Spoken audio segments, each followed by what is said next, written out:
This is The Other Side with Damien Coury.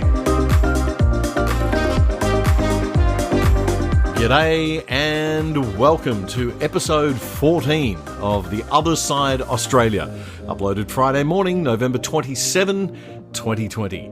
Welcome wherever you're listening, on your way to work, at the gym, doing chores, lazing around, whatever. This is your summary of the news and views of the past week. What on earth is the Great Reset? Everyone seems to be talking about it suddenly. It's not a conspiracy theory, it's a real thing, and it's awful. We'll find out why, and we'll give you all you need to know about it shortly. Donald Trump starts to involve Joe Biden in briefings and potential handover work, even as his legal fight continues to prove the US presidential election result fraudulent and illegal. Ray Radowski, our North America expert, will help us make sense of all of that later on in the show. Joe Biden also announces his key cabinet picks. We'll look at the ones that really matter for Australia in a little more detail than you'd hear on the mainstream media. It's important stuff to know about. The inquiry into the SAS. We'll hear some of the opinions of people in the know about what to do with the horrendous Afghanistan allegations, but we question the unjustifiable criticism of the wider SAS and Defence Forces. Alexandra Marshall will tell us all about the insanity of Dan Andrews' casual work rules and the overall attack on your right to choose just how secure you want your work to be, and businesses' right to choose how best to hire people. Not everyone wants their employer to be their parent. Just pay them fairly for the work they deliver. Alexandra will decipher all of that for us and explain what's going on. And the new book by that slayer of the whining woke generation, Jordan Peterson, has the identity politics kiddies all in a tiz. All that is coming up as we bring you right up to speed on Australia's best no-nonsense commentary of the week, all in just one jam-packed hour. Let's go.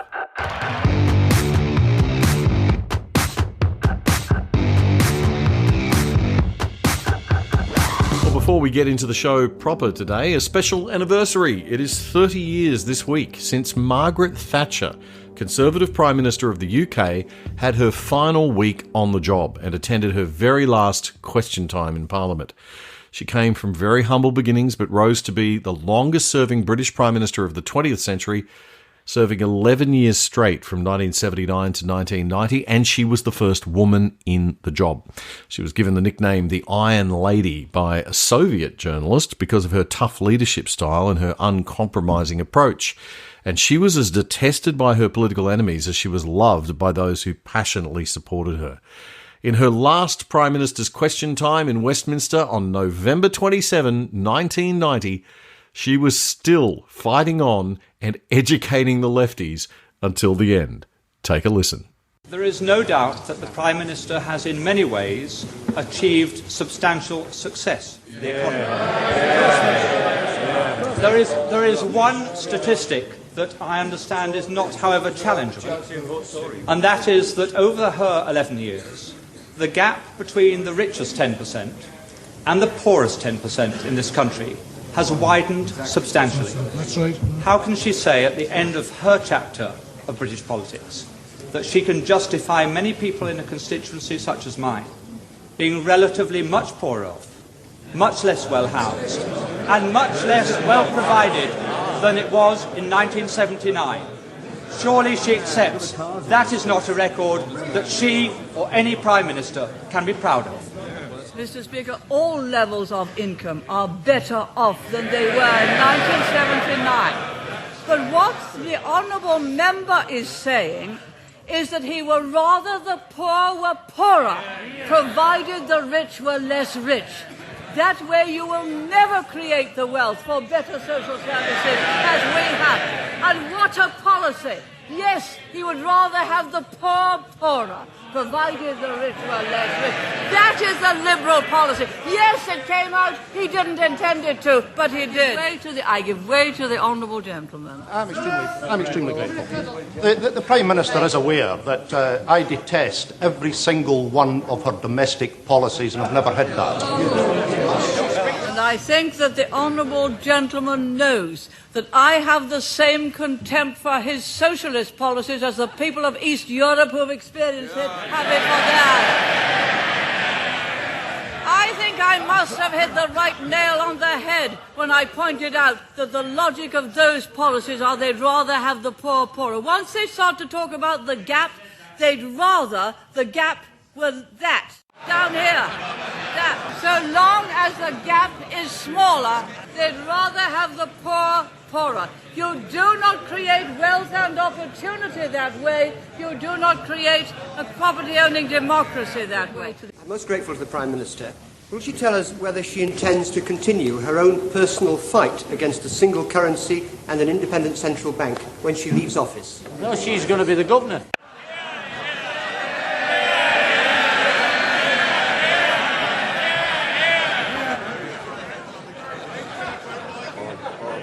Order. The Prime Minister. What a good idea.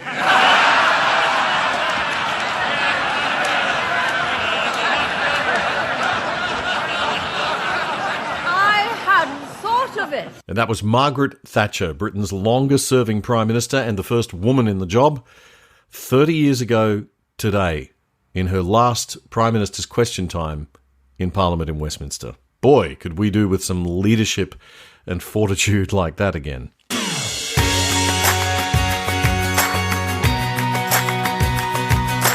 Do remember to follow us on YouTube by actually clicking the subscribe button and the like button. It's free, and it will keep you notified of when the new episodes come up. You can search us up as The Other Side Australia. Don't forget the Australia bit. Or you can check out the Good Source channel. That's Source, S-A-U-C-E. And you'll find all the other great shows that are hosted on that platform too. So 2 ways to get us on YouTube. If you're a podcast person, we're on Apple, Spotify, and iHeartRadio, and all the good podcast platforms. So please do subscribe there as well. And join our Facebook page too. We update a lot on there and we chat a lot on there. So great place to leave your comments and thoughts. We do upload the podcast every Friday morning for your commute to work or gym workout or Friday morning sleep in, hi Clarky. And we will get you up to speed with all the news and commentary before the weekend.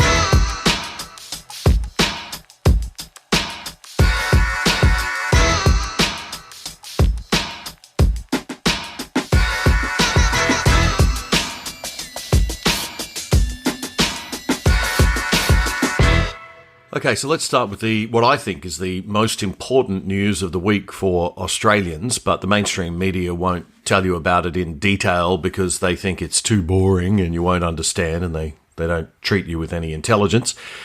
But Joe Biden has started to announce his new cabinet, his new group of executives that are going to run things in his government. In a big event earlier this week, he lined them all up on stage with big signs, the office of the president-elect behind. And Joe himself came out and said the US is back and ready to lead. Well, that's nice. What a nice unifying message that is. In other words, we weren't leading before. Okay, now I thought a lot of Donald Trump's foreign policy was quite good. Peace agreements in the Middle East, a refusal to take the US into a hasty war with Iran, a desire to bring US troops home from foreign conflicts, a firm stance on China's expansionism in the Asia-Pacific and around the world, an insistence that other rich countries start to pay more for their own defence rather than leaning on the American taxpayers. Obviously, I was wrong all along to think any of that was good. Anyway, here's what Joe had to say at the event. It's a team that will keep our country and our people safe and secure. And it's a team that reflects the fact that America is back, ready to lead the world, not retreat from it. Once again, sit at the head of the table, ready to confront our adversaries and not reject our allies, ready to stand up for our values. In fact, in calls from world leaders that I've had, about 18 of them or 20 so far, I'm not sure the exact number, in the weeks since we won the election, I've been struck by how much they're looking forward to the United States reasserting its historic role as a global leader, both in the Pacific as well as the Atlantic, all across the world. Now, the cabinet, the executive government. In the US, it's selected differently than here in Australia. In Australia, like the UK, we have a cabinet made up of ministers who are actually members of parliament, and they oversee appointed director generals in the public service. In America, the president can choose anyone to be in their cabinet, and they call them secretaries, not ministers, but they can come from anywhere. And they usually act more like an Australian Departmental Director General, very hands-on and with a lot of experience in the specific department or field that they're overseeing. The first to be announced was Anthony Blinken. He'll be Joe Biden's Secretary of State. That cabinet position is the equivalent to our Foreign Affairs Minister, so it's the most important one as far as Australia is concerned. So who is Anthony Blinken? Well, Blinken served as the US Deputy Secretary of State from 2015 to 2017 and Deputy National Security Advisor before that under President Barack Obama.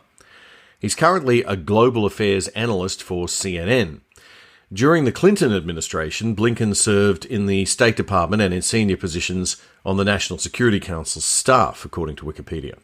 He was also a member of the Obama-Biden presidential transition team, and then he served as Deputy Assistant to the President and National Security Advisor to the Vice President in the Obama years. So he's been Mr. Biden's go-to guy on national security for a very long time.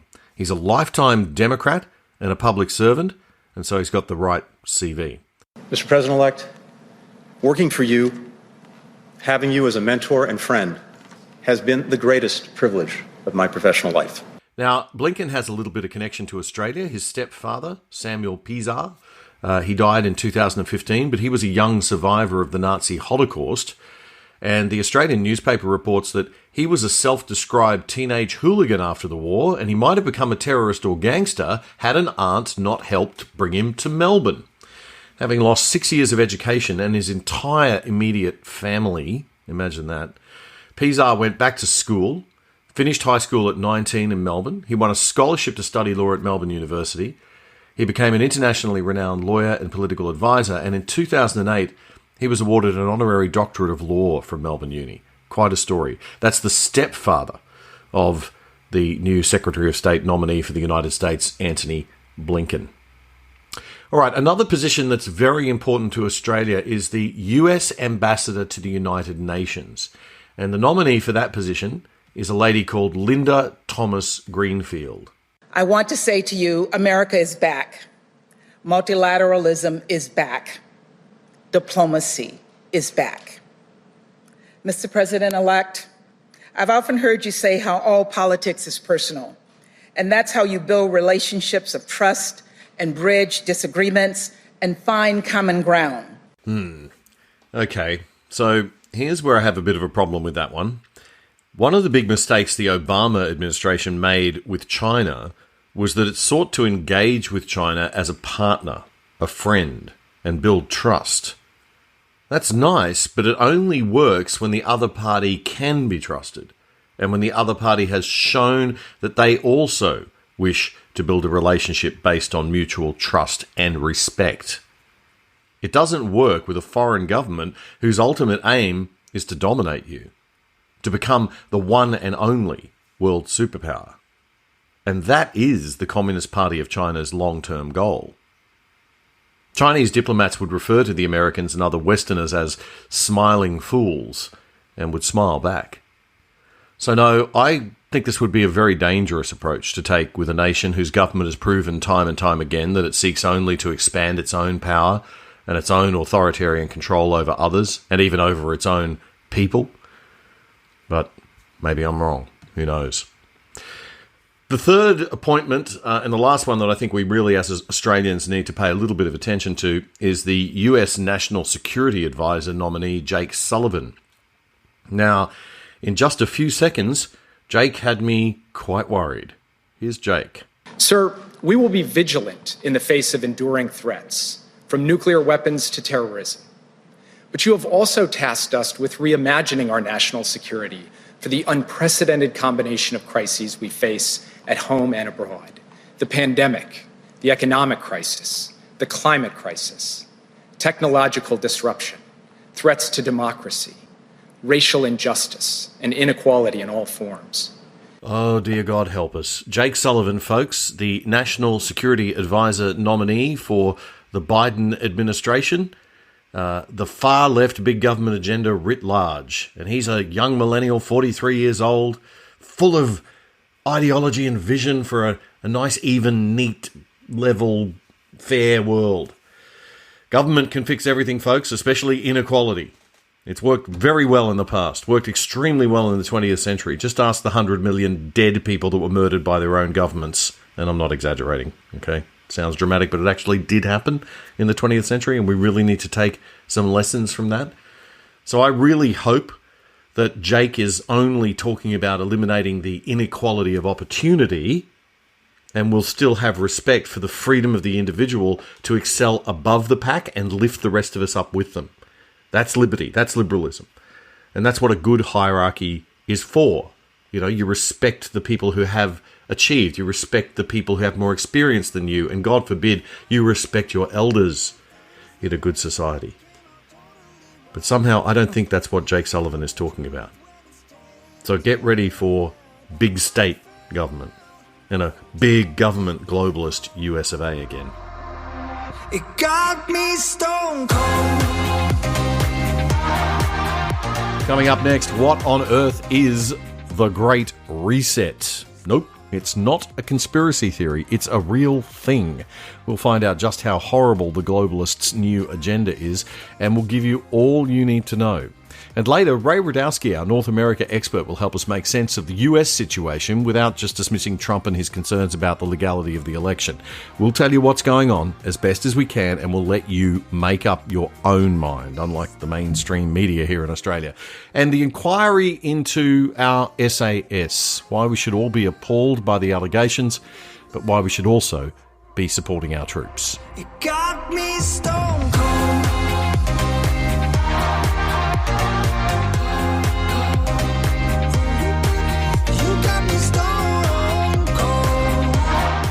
Speaking of big state, giant government and globalism, no doubt by now you've heard of this thing called the Great Reset. I have to admit that when I first heard about the Great Reset, I thought it was some kind of conspiracy theory. But no, it's a real thing. It has a website. It's an initiative of the quite respected World Economic Forum, a globalist organisation that has that meeting of the global elites in Davos, Switzerland every year. So let's recap on what the World Economic Forum is. The World Economic Forum is based in Switzerland, was founded in 1971 by a guy called Klaus Schwab. Its stated mission says it is committed to improving the state of the world by engaging business, political, academic and other leaders of society to shape global, regional and industry agendas. At the end of every January in Davos, in the Swiss Alps, you'll find Bill Gates, Michael Bloomberg, Mark Zuckerberg, all the big guns. Usually about 3,000 business leaders, international political leaders, economists, celebrities, journalists, the elite, meeting for up to 5 days for a big conference with about 500 sessions on global issues. Now, there's nothing wrong with that. It's good that the power people get together and talk. It gets them collaborating on important stuff, and I think we all benefit. It's better than having them all fighting and using the rest of us as cannon fodder. The WEF also runs a half dozen or so regional meetings around the world each year too. Well, in May this year, the WEF and one of the Prince of Wales charities, yes, he who shall soon be our King Charles, launched what must be the most insensitively badly branded initiatives by a big globalist organisation in the history of big globalist organisations naming big initiatives. They launched the Great Reset. I mean, Monty Python couldn't have come up with a more comical name. I'd love to have been in that branding meeting at the WEF. Hey, everyone, so we've got a bit of a problem with people thinking that we're some kind of weird organisation of global elites who are trying to create one world government and take over the planet. So I thought a really good name for our new initiative might be, the Great Reset. Oh yeah, that sounds great, John. That won't bother people concerned about their national sovereignty or excite the conspiracy theorists into a frenzy or at all. Have any of these people actually read the history of China and Chairman Mao's Great Leap Forward? It was only 60 years ago. Obviously, Prince Charles hasn't. So I do urge you to check out the website for the Great Reset, theworldeconomicforum.org. I'll leave the link in the program notes. But let's just take a little bit of a look at what the page actually says. It says there's an urgent need for global stakeholders to cooperate in simultaneously managing the direct consequences of the COVID-19 crisis. Okay, so this is about COVID-19. To improve the state of the World Economic Forum is starting the Great Reset Initiative. Nobody asked it to, but, they just thought it'd be a good idea. And then it goes on, the context. Oh, the context. The COVID-19 crisis and the political, economic and social disruptions it's caused is fundamentally changing the traditional context for decision-making. The inconsistencies, inadequacies and contradictions of multiple systems, from health and financial to energy and education, are more exposed than ever amidst a global context of concern for lives, livelihoods and the planet. Leaders find themselves at a historic crossroads, managing short-term pressures against medium and long-term uncertainties. Right. Okay, so we've just extended the COVID-19 crisis into everything that ever was of concern. That's the context, according to the WEF. And now, the opportunity heading. What's under that? As we enter a unique window of opportunity to shape the recovery, this initiative will offer insights to help inform all those determining the future state of global relations, the direction of our national economies, the priorities of societies, the nature of business models, and the management of a global commons. Drawing from the vision and vast experience of the leaders engaged across the forum's communities, the Great Reset Initiative has a set of dimensions to build a new social contract that honours the dignity of every human being. If you think that sounds like a load of meaningless waffle, the reason is it's a load of meaningless waffle. It's the typical socialist sort of overlay of jargon and utter BS over the top of, or to disguise as a bit of a Trojan horse, the ushering in of centralized big government, big state regulations and controls. Okay? So let's not fall for the Great Reset. Let's meet it head on with the Great Reject. Because national sovereignty, pluralism, and dare I say, individual sovereignty matter. We can cooperate and should cooperate on many things. But when one group of global elites, even if it's 3,000 of them, and only half of them are elected, think that it's a good idea to collaborate and start regulating us to within an inch of our lives and then imposing those regulations on a global scale so we can't get away from them, then we need to resist. This is not good. And with Joe Biden in the White House, who's going to be the voice of the Great Reject, of the Great Reset?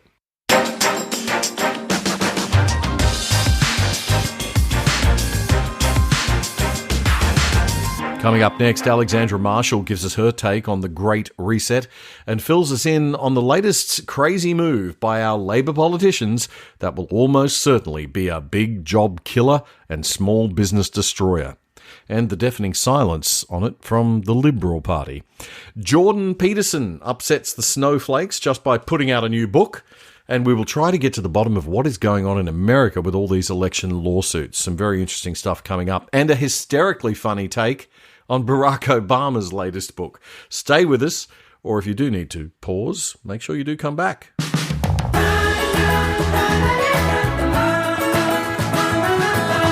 And joining us now, as always, Alexandra Marshall, the queen of Australian libertarian, classical liberal and conservative Twitter. Alexandra, welcome. Oh, it's wonderful to be here on this beautiful summer afternoon. You have some ideas about this Great Reset. I'm doing an investigative article that'll probably be released in another couple of weeks because the amount of rubbish to read through is extraordinary. Everything you click on, there's hundreds more pages of plans that these basically Bond villains have laid out for us.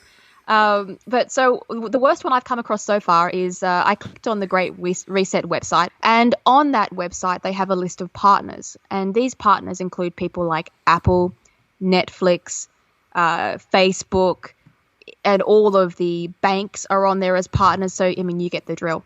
And when you click on one of these partners like Facebook or Apple, you get a list of all the projects that they're currently working on. And these projects, every single one of them is a nightmare out of a dystopian sci-fi. So these are things like turning your wearable tech, like your Fitbits and your phone, into feeding that information back to the World Economic Forum and places like the WHO to then track viruses without your permission, or track the health of the nation without your permission. These are updates that Facebook will do automatically. Every sort of socialist or communist authoritarian government has come to power acting in the greater good. You know, they talk about the opportunity from COVID-19 for a great reset. It's really the opportunity that COVID-19 presents to, as a crisis, never let a good crisis go to waste, to actually convince people that all of this stuff is now more necessary than ever and move a step closer to their the unified one world surveillance state that the conspiracy theorists talk about, which may not be much of a conspiracy anymore. It's the old idea of a global socialist state that they've resurrected from the last revolution. And a global socialist state is nothing but world domination. And of course, world domination never works because the nations have different ideas about what they want and what kind of civilizations they want to live in. And humans, by definition, are fractious. We like to go out and diversify and create new communities in different areas. That's part of our basic human drive. So the idea they can take us under one idea and one goal is ridiculous, and it'll only end in bloodshed and war. But you're quite right about this greater good idea. I'm reading through their annual report that they released for 2019-2020, and they say things like, we want to harness the technologies of the fourth industrial revolution. We want to design cohesive, stable and resilient social and economic systems to improve the state of the world. And I'm sorry, but everyone who's tried to do that has ended up being a bloody dictator. It just sounds like so Brave New World 1984 to me, all of it. But with this Davos thing, I keep getting confused with the Doctor Who villain, which was Davros, and I'm sure I'm going to make that mistake on a public platform in the future. Yes, Davros, of course. Forgot about, wasn't he the king leader of the Daleks? Yes. Correct. Exterminate! Exterminate!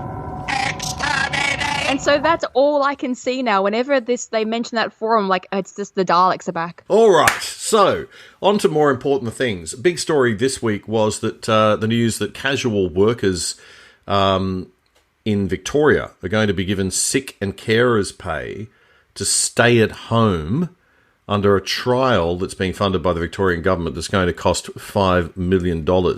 Premier Dan Andrews announced the trial will run for 2 years. He announced it last Monday morning, and he said that it's necessary because employees in insecure work are too often forced to choose between a day's pay and their health. What's your take on this, Ellie? Casual work is absolutely fundamental to the retail and hospitality industry.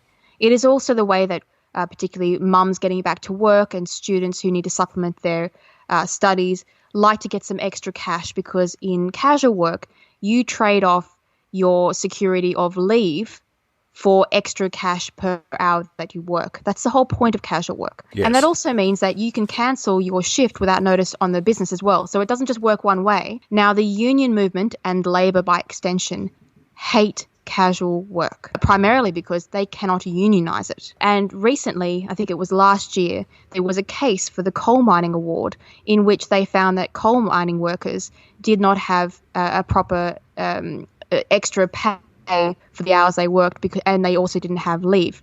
Now, that was a problem specific to the coal mining award. It had absolutely nothing to do with the way retail workers and hospitality workers are paid. Right. And then the union guys decided that because they'd sort of had this victory over there, well, they could extend that to define casual work as any kind of work that doesn't have proper shifts and things, and then that they should all be entitled to the same amount of work as full-timers and permanent part-timers. Same amount of leave. Yes, and that is, of course, false. Well, it's why they get paid more, as you said. I mean, we pay casual workers more because they don't have that job security. They don't have security of hours. They don't have sick leave. As soon as that noise started being made last year, the retail and hospitality community petitioned the Attorney General, Christian Porter, immediately, because he was the one overseeing these cases about the coal mining awards. And so now he's fighting on the correct side to stop it leaking into other industries, but he's too slow off the mark. So now we've got people like Daniel Andrews in Victoria cuddling up to the unions going, I know what I'll do. I'll destroy casual work for all of our industries that are in desperate need of flexibility in this time of post-COVID. And so the retailers are looking at getting rid of casual work entirely and hospitality, because you can't have some of your workers who are doing the same amount of work being paid enormous surcharges and other ones not being paid, because it creates jealousy inside the workforce. It doesn't make any economic or financial sense for struggling businesses to do so, and which is exactly what Labor wants. They want to see the end of casual work, which is no good for working mothers, and it's no good for students, and it's no good for struggling people looking for jobs who can only work 1 or 2 days a week. I immediately thought of the impact for working mothers. I mean, there's a massive resource there of brain power in professional, intelligent, smart women, hard-working women who decide to take on the role of being a mother, which is a very important thing that we ought to be supporting as a society, and they only want to work part-time. And if we don't have the flexibility, we can't tap into that. And business has been told for years that it has to start accommodating more flexible arrangements for people. And yet we've got the union movement and the far left, or even just the left, saying, no, hang on a minute, we're going to refer to all casual work as insecure work from now on. We're going to rebrand it insecure work. Well, this is the problem with socialism. It always comes to you saying, oh, look, we're doing a great thing. We're going to give people more rights. And you're going, no, what you're doing is breaking the system, which was designed specifically this way to give people more cash for hours they're working with the flexibility they require to do their work. So basically, it's just Labor destroying the business community of Australia again. It's Labor destroying jobs. It's Labor destroying the things it should be protecting in order to consolidate power. And where are the Liberal Party? Where is the Liberal Party in Victoria calling this out? I've not seen any press releases. I haven't heard them coming onto TV to shriek about how destructive and terrible this is. Why aren't they fighting the corner for businesses and employees in Australia? They've got to be loud and obnoxious and in the press every day. Otherwise, no one will see or hear them. And it doesn't even need to be obnoxious. You just need to be out there telling the story and changing the narrative to something that resembles the truth, which is that, you know, this isn't all sugar and spice and all things nice. These people are not sweet. There's something really wrong with leadership at a state level with these Labor zealots like Andrews and like Palaszczuk and like McGowan. And I think we've got to start to really seriously show them up. And you're right, the Liberal Party is absolutely failing to do that where it's in opposition, and when it's in government, it's not acting fast enough to make the kind of cultural changes we need to make to cultural institutions like our education system, like our media, like the ABC, in order to balance things out and explain to people that, you know, there is another way to look at the world. There is another worldview about business and growth and prosperity and looking after poor people and having good health care and good aged care and good disabled care. All of the things that we need as a society can be delivered in a different way and in a much, much more efficient and better way than the way these guys are doing it, who are just protecting their own big state, big government jobs. Was that a big enough rant, do you think? Did I cover like the whole universe and everything that's wrong with it there? Yeah, I don't think you said you hate the CFMMU enough times. No, okay, I'll leave that to you because I'm scared. I am really scared that they come knocking on the door. Why is everyone so scared of them? I'll pick up my laptop and my stick and I'll beat them all. Good on you. I'm not frightened of them. Ali Melly, thank you very, very much for joining us. Just a reminder that Ali Melly has her new show happening on The Good Source, our platform. Ellie, tell us a little bit about Curtain Call. My show is called Curtain Call, where we go behind the curtain on the stars of the culture wars. I have, as my first guest coming out on this Friday, is Gary Hardgrave. And Damien Curry, you will be my next guest, and that will be coming out next week. I'm seriously terrified of this interview. So The Good Source, SAUCE it is, not SOURCE. So thegoodsource.news, not .com, thegoodsource.news. And you'll catch The Other Side on there. You'll get Ali's new show. Other fantastic shows like The People's Project with Matthew Wong and team. Lyle Shelton's show. So heaps to keep you occupied on The Good Source. Alexandra Marshall, catch you next week. Thank you very much.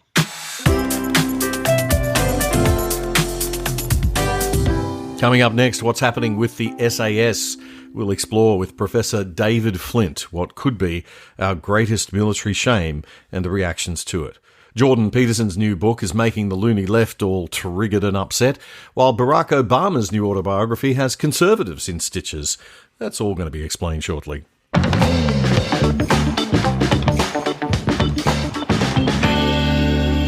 I'd like to take a moment to say thank you. Thank you to the Australian SAS soldiers who work and train their guts out to be sent to far-flung countries and spend months away from family and friends in defence of this nation.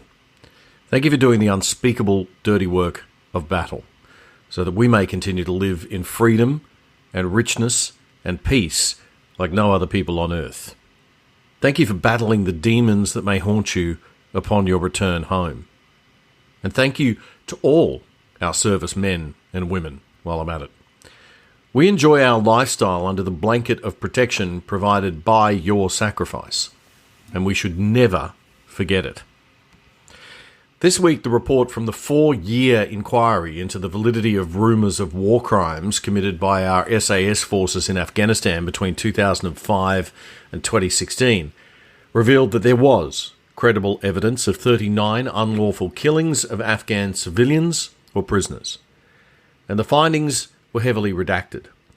The inquiry was conducted by Major General Paul Brereton, and it found that 39 killings occurred in 23 separate incidents involving 25 current or former ADF personnel. And worse still, the inquiry found credible evidence of cover-ups. Some soldiers carried out throwdowns, where foreign weapons or equipment were placed on the bodies of the dead in order to portray that the person had been carrying a weapon and was a legitimate target. And perhaps most horrifically, in terms of suggesting systemic cultural problems within the SAS, there were credible findings that junior soldiers were required by their commanders to shoot prisoners in a practice described as blooding. The report said that a cover story was created for the purposes of operational reporting and to deflect scrutiny. And this was reinforced with a code of silence. 2 alleged incidents in 2012 have been fully redacted from the report, but were described as, quote, possibly the most disgraceful episode in Australia's military history. This isn't about misconduct in the heat of battle. The victims of these alleged incidents were civilians, prisoners, or non-combatants. The alleged killings did not occur in circumstances where the intent of the perpetrator was, quote, unclear or confused or mistaken. The report also said that protracted and repeated deployment of Special Forces troops was a contributing factor to the incidents due to fatigue and a lost sense of purpose. Now, the inquiries recommended 36 matters involving 19 soldiers be referred to the Australian Federal Police for criminal investigation, and the 2nd Squadron SAS has already been disbanded. The National President of the RSL and the Australian Commando Association, Greg Mellick, told the ABC that the allegations against SAS troops were horrific, but the soldiers are entitled to due process. Former SAS commander and federal Liberal MP, Andrew Hastie, has expressed his personal grief and shame over the alleged war crimes. Interestingly, the inquiry by Justice Brereton found no blame rested with the top brass. But Mr. Hastie told the Australian this week that responsibility's got to be shared and that soldiers and officers need accountability and firm leadership in the degrading cockpit of war. He said over-reliance on elite SAS troops had hardened the hearts of soldiers sent on multiple deployments, and that certain aspects of warrior culture, including ego, entitlement and exceptionalism, have got to be condemned. But other elements were an important part of elite combat units. You need people who run to the sound of guns, he said, who are prepared to fight and destroy Australia's enemies, and who will die doing so if necessary. What's been astounding to me in all of this debate this past week is not the justifiable outrage at the horrors of these allegations, which, if proven, are a serious blot on Australia's military reputation, but the way in which some commentators and people are tarring all SAS soldiers, past and present, and all servicemen and women with the same brush. These allegations concern a very small number of the 84,000 people who serve in the Australian Defence Forces. And the cultural problems do need to be weeded out. But even they existed in just one part of the long and distinguished history of our SAS. Andrew Hastie chairs the Parliamentary Committee on Intelligence and Security, and he says he wants to create a committee that has the power to actually compel defence chiefs and bureaucrats to come before it, to show that we are serious about increased accountability, and so that Parliament can exercise proper civilian oversight of the military. And that is a very good thing. In his podcast, Take Back Your Country, my fellow Good Source contributor, Professor David Flint, had this important reminder for us all. Soldiers have just been through a 4-year-long investigation of what has happened in relation to the SAS in Afghanistan. And throughout that, the presumption of innocence seems to have been abandoned. Journalists were given special access to the investigation. They published all manner of things, and the soldiers didn't receive legal aid to help them defend themselves. Unlike refugees or anybody claiming to be a refugee who are handed legal aid on a platter, our soldiers received nothing. And now we have the report. It's been released without names. It's been released.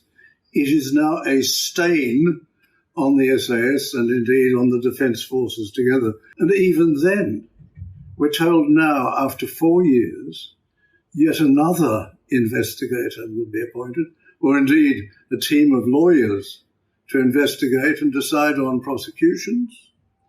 And all this will occur in an indeterminate time.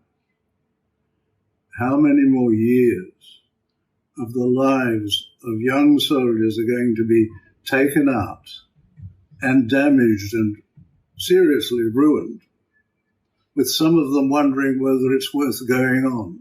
This is a terrible thing that we are doing to a number of our soldiers, and not only in the SAS.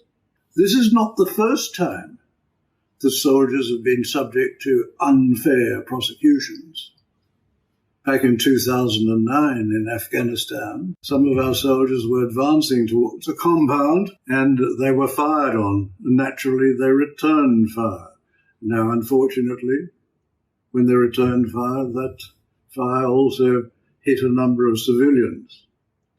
The soldiers weren't to know there were civilians in the compound, and what were they to do when they were fired on? I think most people with common sense would say, well, this is unfortunate, but nothing can be done about it. In the air-conditioned offices of Canberra, apparently things are seen differently. And the Director of Military Prosecutions launched a prosecution against the soldiers, charging them with manslaughter for doing no more than doing what you have to do as a soldier. And you can imagine the trauma on those soldiers, knowing that they were about to be prosecuted, not knowing where this would end. Fortunately, the head of the tribunal examining them decided that these prosecutions were bad in law. You couldn't sustain them because how could you argue that the soldiers owed any duty of care in relation to the civilians who were in the compound whom they didn't even know existed?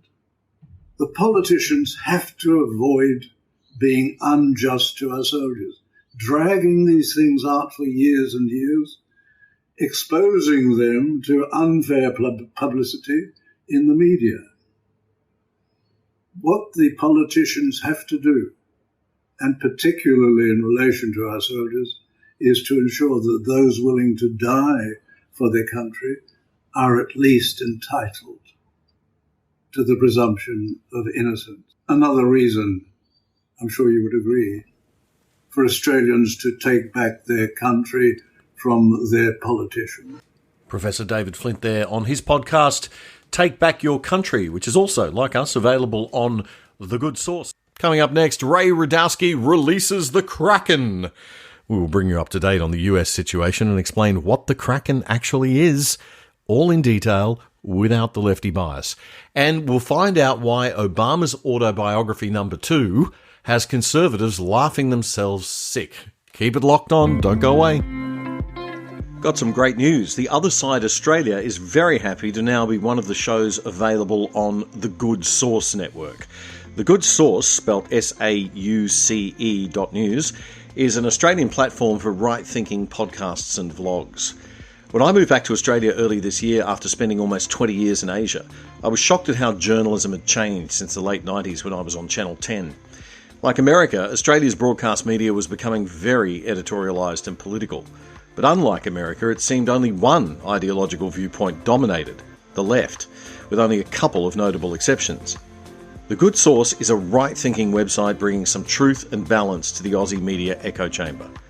Good Source is the first conservative source of videos and podcasts like mine by so many independent voices from around the country, from classical liberals like me to libertarians and conservatives. We agree and we disagree, but we at least bring the other side of the conversation to the table. That's Good Source, SAUCE.news.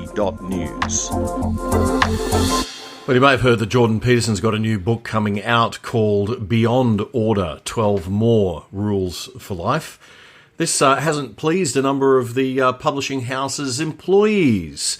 Several Penguin Random House Canada employees apparently confronted management about the company's decision to publish the book. What is wrong with these people? That they can't tolerate a book that is slightly perhaps different to their beliefs or the dominant thinking of the moment.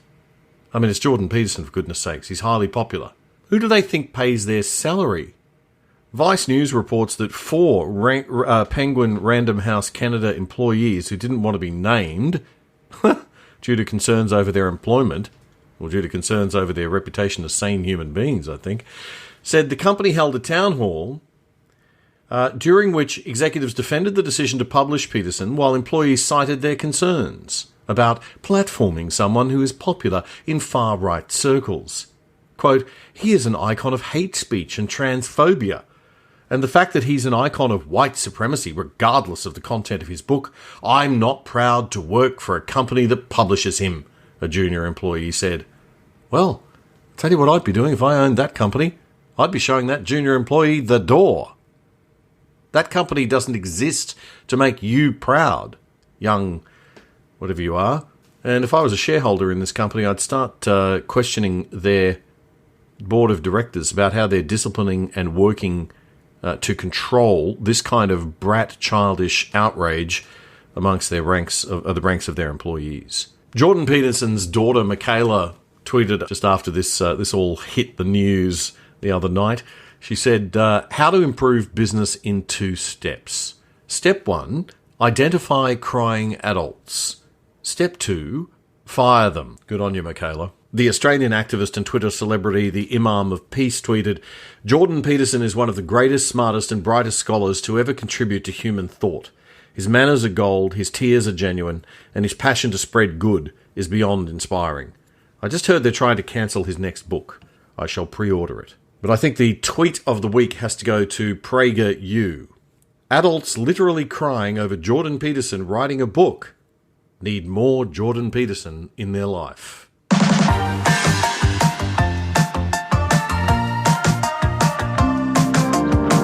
And joining us now, as usual, every week, Ray Radowski, our man on North America. Ray, how you doing?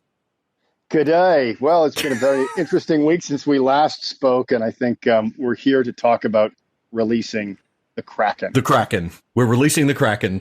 What on earth is the Kraken? It's been all over social media. Release the Kraken. The Kraken is a mythical Scandinavian Old Norse sea monster octopus with all these tentacles that brings down ships in the middle of the night and is out there somewhere swirling around. Ah, the Kraken. The mythical creature. Okay. Kraken. And so the connection between this Scandinavian octopus and American politics, would you like to just join the dots there for us? Right. Well, I think it was brought up by one of the lawyers that's investigating all these allegations of voter fraud and improprieties and inconsistencies and irregularities with the voting systems, Sidney Powell, who in an interview with Lou Dobbs brought up the idea that in her investigation, she's going to discover all these things that will release the Kraken. And I guess what she's talking about is this idea of this giant sea monster bringing down all those behind the voter fraud, which he's alleging. This looks like the effort to carry out an end game in the effort against him. Do you concur? Oh, absolutely. And it's been organized and conducted with the help of Silicon Valley people, the big tech companies, the social media companies, and even the media companies. And I'm going to release the Kraken.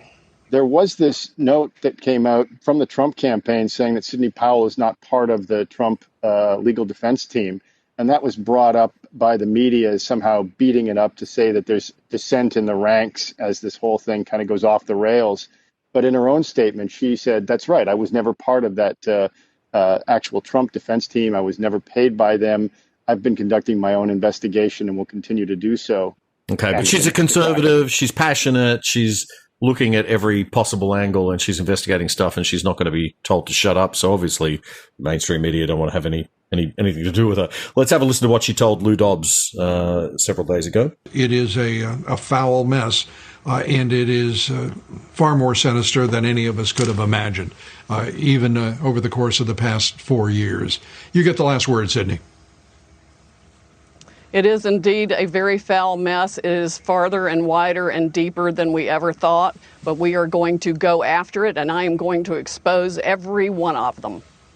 Okay, well, that's all great, but, show me the money, Sydney. Where is the evidence? I mean, it's getting a bit tired and worn out now, Ray. I mean, everyone's a bit sick of it, wants to move on with President-elect Biden. There's a number of lawsuits that are still in play in a variety of states. There's the recount that's taking place in Wisconsin. There's the constitutional challenge in Pennsylvania. And all of these things are still running their course. The most significant development in the last day or so is the fact that the group responsible for certifying electors in Michigan, voted to certify electors. So that state is now, I guess, out of the loop when it comes to any potential questions at this point. So why did they do that? So were they satisfied with the final result and the lead that Biden had in Michigan? It's a long story, but to kind of make it short, that there was the canvassers, the people that were kind of responsible for looking into the election on the Republican side, at first refused to certify, and then under pressure agreed to certify as long as there would be an audit. And then there was word that there wouldn't be an audit. And so they reneged on that. But in the end, the group that was responsible voted to certify, and it's moving forward. Okay. So just so people know, Michigan was the state where at the night of the election, Australia time, 72% of the vote had been counted, and Trump had a 300,000 vote lead. And then we woke up and Biden had 150,000 lead. With 99% of the vote counted. So Biden got a heck of a lot of those later votes that came in through mail-in. And this question of mail-in, I guess, is underscoring a lot of the discussion in the legal world. Constitutional legal scholar Alan Dershowitz appeared on Fox News, Ray, and he's a very respected, very politically neutral guy because he's worked in his career representing Democrats and Republicans. He was part of the Trump defense team during the impeachment. He was also part of the dream team for O.J. Simpson. So he's got a very long and very well highlighted career as a lawyer and a constitutional legal scholar. And he's bringing up this very interesting point that while Trump's arguments, in contesting the election in Pennsylvania are valid, it may not be enough to change the results. Let's have a listen to what Alan Dershowitz told Fox News this week.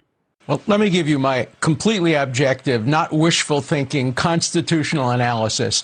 They have 2 or 3 legal constitutional paths. For example, in Pennsylvania, they have 2 very strong legal arguments. One, that the courts changed what the legislature did about counting ballots after the end of Election Day. That's a winning issue in the Supreme Court. I don't necessarily support it, but it's a winning issue in the Supreme Court. And Justice Alito has already hinted that's a winning issue.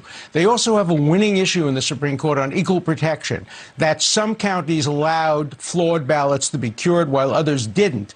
Bush versus Gore suggests that an equal protection argument can prevail.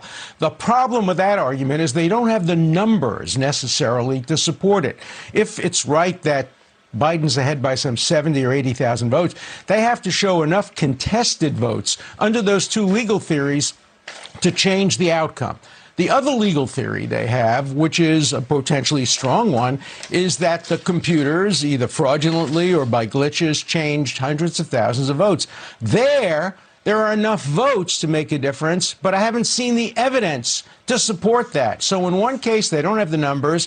In another case, they don't seem yet to have the evidence. Maybe they do, I haven't seen it. But the legal theory is there to support them if they have the numbers and they have the evidence. So that's constitutional legal scholar Alan Dershowitz there on Fox News, Ray. And I understand that one of the cases that he thinks has the strongest merit is a case in Pennsylvania, which is questioning whether mail-in ballots were constitutional at all. The issue is that the decision to permit mail-in votes, absentee voting and extending absentee voting to anyone is actually not in line with the Constitution.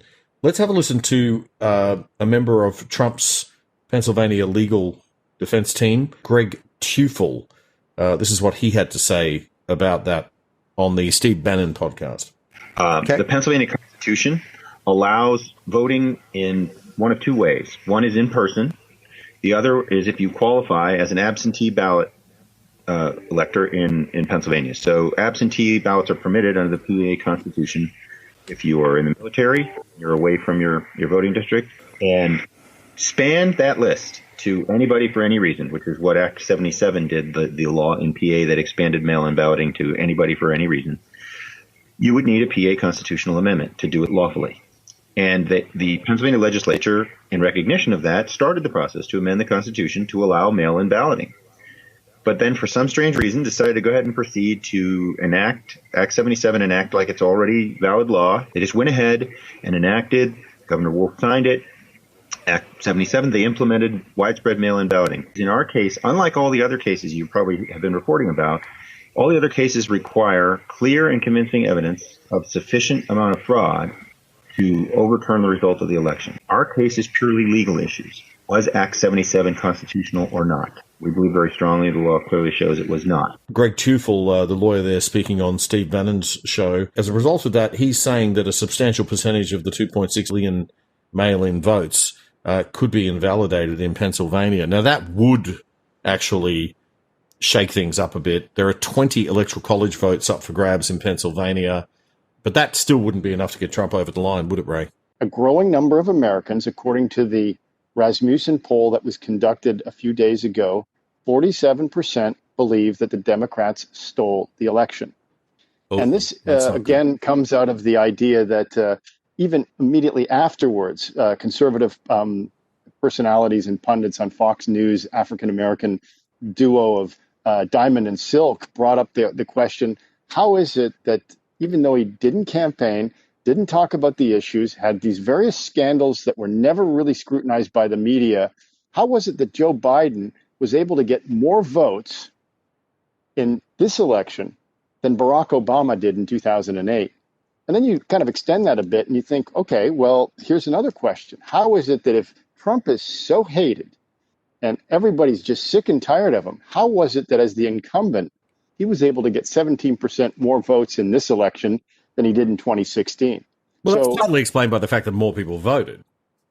Well, but if they were sick and tired of him, they would have voted in greater numbers for Biden or for somebody else, or they would have stayed home. But his base was energized and he got more votes. And according to the trend in American politics, like the pattern has always been that the incumbent, when they win more votes, they're reelected.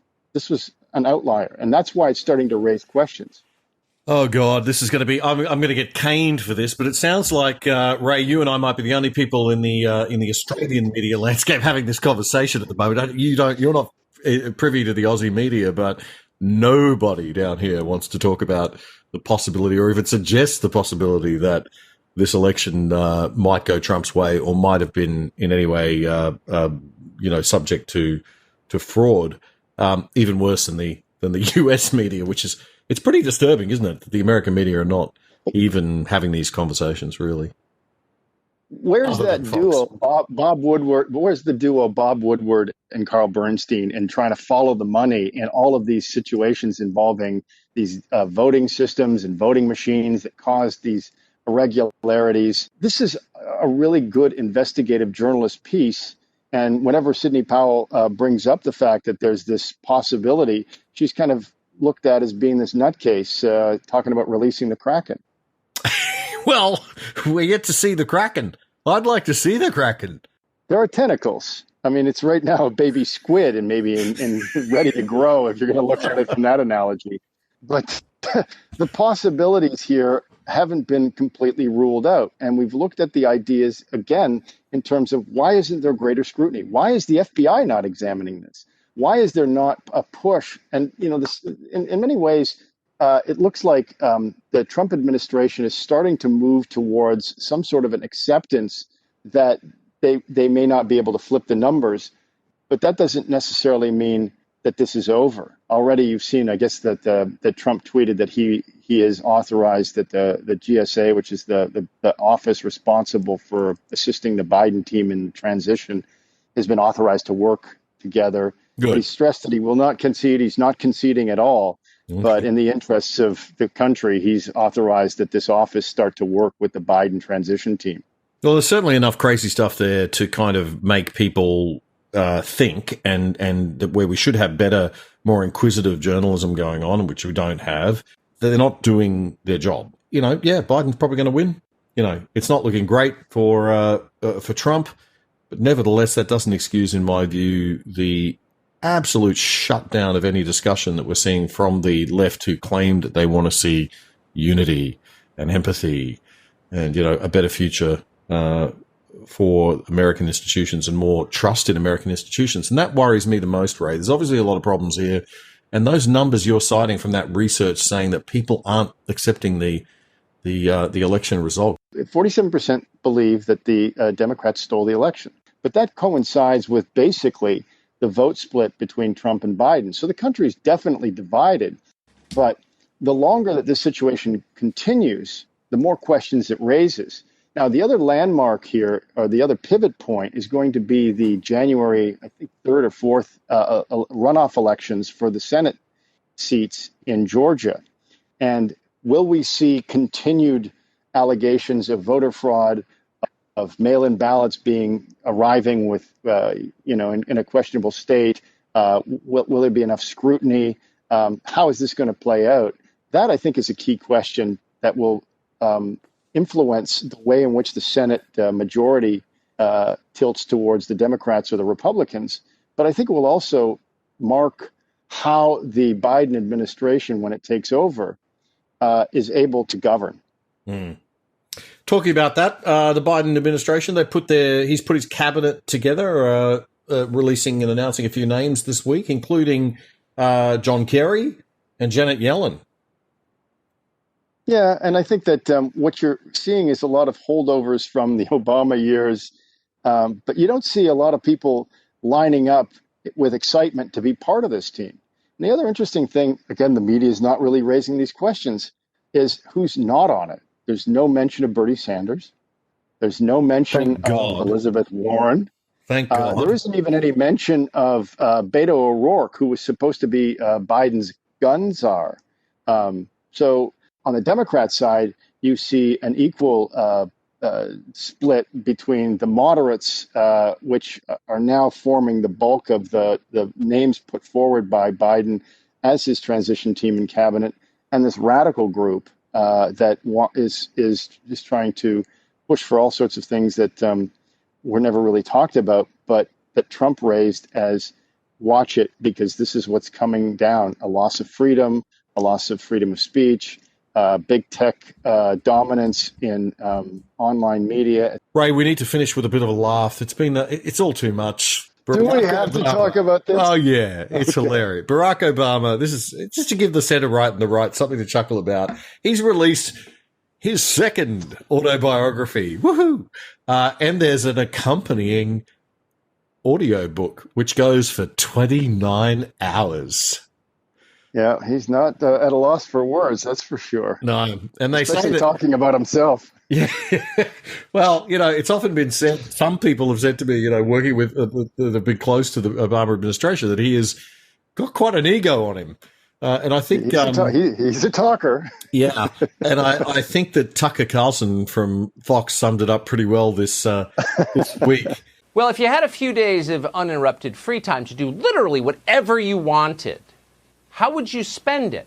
You might want to consider listening to Barack Obama talk about himself in his second autobiography for 29 hours straight.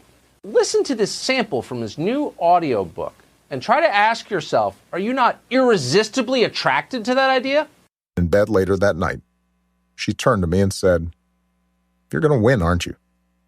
A lot can still happen, but yeah, there's a pretty good chance I will." I looked at my wife. Her face was pensive, as if she were working out a puzzle in her mind. "You're going to win," she said softly. She kissed me on the cheek, turned off the bedside lamp, and pulled the covers over her shoulders. Adam Carolla is the host of The Adam Carolla Show. He has some ideas about how you might spend 29 hours of free time. Well, first off, let me tell you how big this book is. I downloaded it today, and my phone got heavier. I think it's $19 at Amazon, but shipping is $1,700. What? Look, he's not that much older than either one of us. He was president. I'll give him that for 2 terms. That's great. But 2 autobiographies before you're 60, I think we can say he doesn't have a self-esteem problem. Our current president, everyone accuses of being an insane narcissist. So everyone thinks he's an egomaniac narcissist. But the reality is Obama is a bigger narcissist than Trump. Trump comes in a narcissist package you can see from outer space. And Obama's kind of like a stealth fighter jet, but he's much more of a narcissist than Trump is. And I know a lot of people would go, how's that possible? It is. I wonder, in the 29 hours, does he acknowledge that his mismanagement, the division that he caused within the country over 8 years, paved the way for Trump? I don't know. I was only able to listen to the first 17 hours on the toilet this morning, so I haven't gotten to the rest of the book. The thing about Obama is nobody is better at saying nothing than Obama. If there was a Hall of Fame for people that delivered no message but in a fantastic package, I think that's Obama. I think that's right.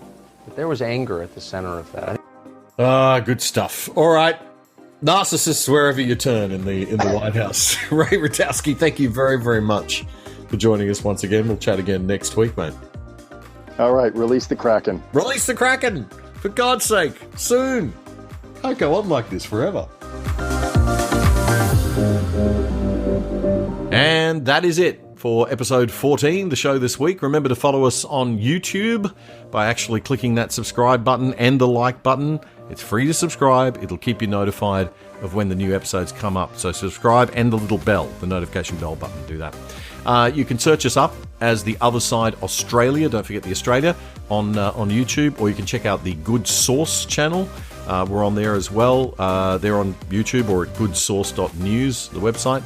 And you'll find all the other great shows that are on that platform too. If you're a podcast person, we're on Apple, Spotify, and iHeartRadio.